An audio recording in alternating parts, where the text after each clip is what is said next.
Did you know that more than 75% of people living in America are either living paycheck to paycheck or in debt?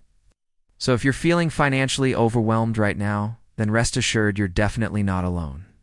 And it was these small changes that eventually helped me to completely transform my relationship with money. Gosh. I used to be one of those people until I made a few simple shifts. When it comes to how I handled my money, because once you master these skills, you too will be able to take control of your financial situation and pave the way towards financial freedom. Let's see how quickly I can turn things around from bad to good. All right, so I have a question for you.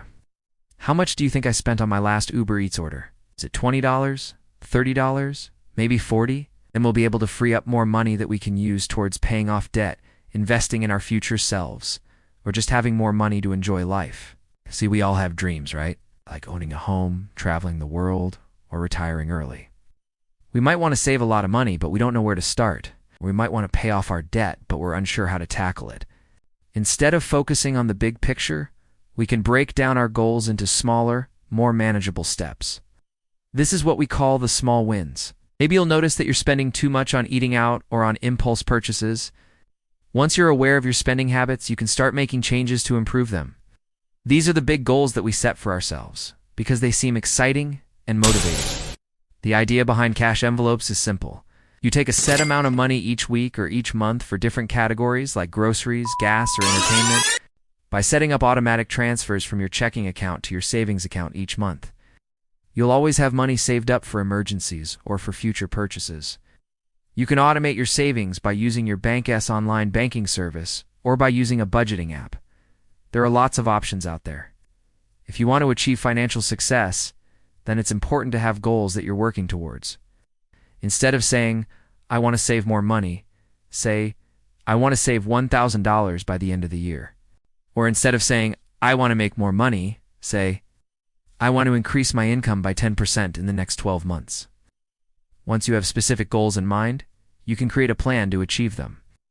Without clear goals, it's easy to get sidetracked or demotivated. By setting financial goals and creating a plan to achieve them, you'll be able to stay motivated and focused on improving your financial situation. By learning about personal finance, investing, and money management, you'll be able to make smarter decisions with your money and improve your financial situation. Plus, it makes it harder to overspend since you can't just swipe a credit card or debit card. You have to use actual cash. By doing so, you'll be able to avoid the pitfalls of keeping up with the Joneses, and you'll be able to make smarter financial decisions. From setting small goals to automating your savings, each of these steps can help you take control of your finances and build a brighter future. What are some of the ways that you're working to improve your financial situation? Leave a comment below and let's start a conversation. Remember, it's the small changes that add up to big results. So don't be afraid to start small and work your way up. You can read books, attend seminars, or follow personal finance experts online. It's also helpful to learn from other people's mistakes. Talk to friends or family members who have made smart or bad financial decisions and ask them what worked and what didn't. Thanks for watching. I'll see you next time. Bye. It often leads to feelings of envy, jealousy, and resentment. What might work for one person might not work for another. Trying to keep up with the Joneses can be a slippery slope. It can lead to overspending and financial stress. Now, if you're skeptical about using cash envelopes, it's because you're worried about losing the money or misplacing the envelopes, then try putting the envelopes inside your wallet. That way they're easier to keep track of. Or you can use a binder with pockets to store the envelopes. And you put that money into an envelope labeled with the category. The money in the envelope runs out, then you're done spending for that category for the month. For example, instead of saying, I want to save a lot of money, we can say, I want to save $100 this week. Or instead of saying, I want to pay off my debt, we can say, I want to pay off $20 of my credit card debt this month. The key is to start small. Even if it's just $5 or $10, any progress is better than no progress. And once you start seeing those small wins add up, you'll feel motivated to keep going. But here's the problem. Big goals can also be quite overwhelming and intimidating. They seem so far out of reach that we often get discouraged and give up before we even get started. So if you're ready to put your money where your mouth is and really make some changes, then I have 5 simple shifts that you can start implementing today. Well, how about $95? I know. It was actually pretty crazy because I ordered so much food for myself and for my family. But at the end of the day, it was totally worth it. I love my family and I love food. So let's jump into it. So in this video, I'm going to share with you 5 life-altering money mindset shifts that you need to adopt right now. And the best way to do that is to track your spending. Tracking your spending doesn't have to be complicated. You can use a budgeting app, a spreadsheet, or even just a notebook. The important thing is that you're consistent. All right, so before we get started, I want you to join me on a little experiment. It's good, but I just want to make more money. And that way I won't have to worry about being frugal. But here's the truth. Making more money isn't always as easy as we think. And it's something that takes time, effort, and sometimes even luck. But what we do have control over is how much money we spend. Now I ask because in reality, 1 in 4 Americans spends over $100 a month on food delivery services like Uber Eats, DoorDash, and Grubhub. Most of us don't even realize that we're wasting money until it's too late. But if I had $1 for every time I've done that, well, I wouldn't be sitting here making YouTube videos. I would be chilling on a beach somewhere, sipping on a coconut. Hence why I believe it's so important to learn how to manage our finances effectively. No hate towards those services, they are great.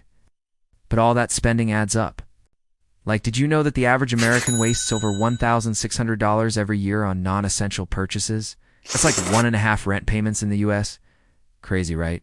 Here's the thing. If you're anything like me, then you might be thinking, okay, well, saving money is all well. And if we can find ways to reduce our expenses and waste less, well. So the first shift is to ditch the big goal and focus on the small wins. When it comes to our finances, it's easy to fall into the same trap. The idea is that if we focus on making small improvements consistently over time, well, then those small wins will add up to big results. No. 2 is to track your spending. If you want to improve your financial situation, then it's important to understand where your money is going. Once you start tracking your spending, you'll be able to see where your money is going and identify areas where you can cut back. Now let's talk about my favorite thing, cash envelopes. Cash envelopes help you stay within your budget because you physically see the amount of money you have available. By tracking your spending and using cash envelopes, you will be able to see exactly where your money is going and make changes to improve your financial situation. So number 3 is automate your savings. One of the best ways to improve your financial situation is to automate your savings. Plus, it's much easier to save money when you don't have to think about it. So the next step is to set financial goals. When setting financial goals, it's important to be specific and realistic. This could involve cutting back on expenses, increasing your income, or investing in your financial education. Now, the 4th shift is to educate yourself. One of the best investments you can make is in your financial education. There are tons of resources available to help you learn about personal finance. Investing in your financial education is one of the best ways to ensure that you're resetting yourself up for financial success. So the 5th and final shift is to stop comparing yourself to others. Comparing yourself to others is a recipe for disaster. When it comes to your finances, it's important to focus on your own journey and not compare yourself to others. Everyone's financial situation is different. Instead of comparing yourself to others, focus on your own goals and financial situation. So those are 5 shifts that you can make to improve your financial situation. Finally, don't forget to check out my next video where I'll be sharing even more tips on how to take control of your finances.